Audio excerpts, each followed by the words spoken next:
Hi, I'm Dave Hetrick from KRK Systems. I'm here to take you through our key design technologies, things that make KRK, KRK. I'm going to start with the most obvious feature of all KRK monitors, and that would be the yellow Kevlar woofer. An advantage of Kevlar over traditional paper or polypropylene cones is that it's much lighter weight, it's stiffer, and it lasts much longer. The fact that it's lighter weight makes it much more efficient. It takes a lot less power to make the woofer extrude. It handles transient response much better. It also lasts a lot longer than paper. A problem with paper and polypropylene cones is after they heat up and after many hours in session, they will get what we call conical distortion.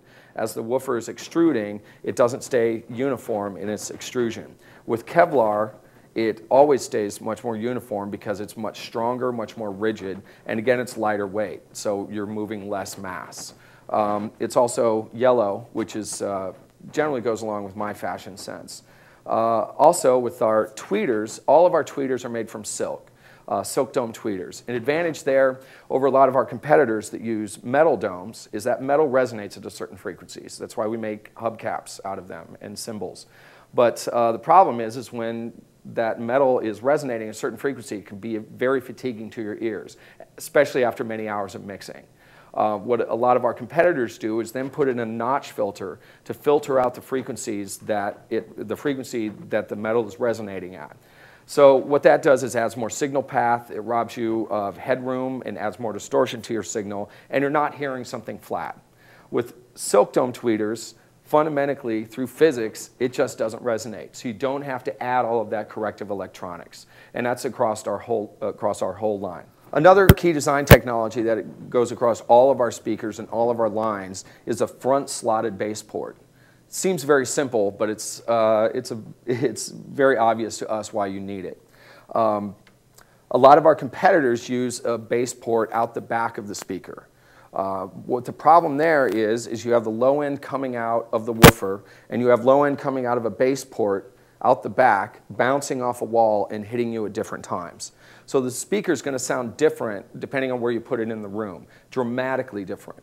With the front slotted bass port, the low end's coming out of the woofer, the low end's coming out of the bass port and hitting you at the same time. You can put it back up against a wall, it's going to sound the same as if you put it in the middle of the room as far as the low end extension. Again, it's very, very obvious to us, but apparently not to our competitors. We also have an advantage in that it's a slotted bass port, where a lot of other speakers use a round hole, just a hole in the cabinet.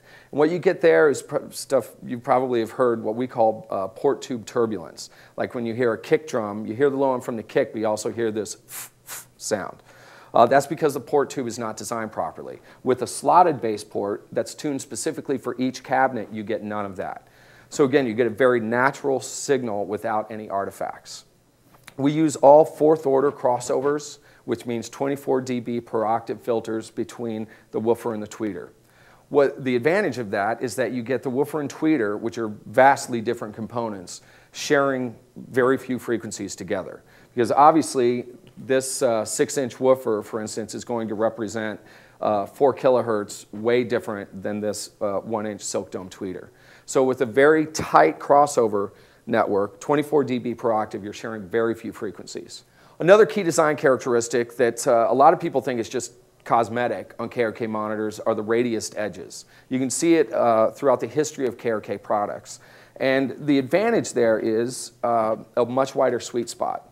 Our founder, Keith R. Clawwitter, KRK, was an engineer in the 80s in Los Angeles and worked on a lot of major albums and major movies. And most of the technologies and most of the features on these monitors are there because he or one of his colleagues asked for it.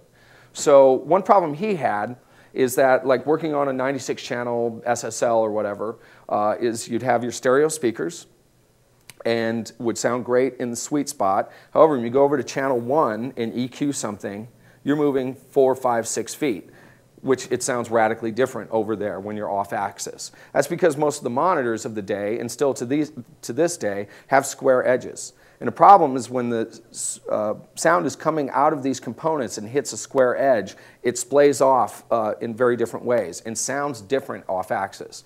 So with each iteration of a KRK monitor, we smooth off those edges even more. So as the sound is emanating from the tweeter or from the woofer, it hits these edges and splays off in a much more natural response.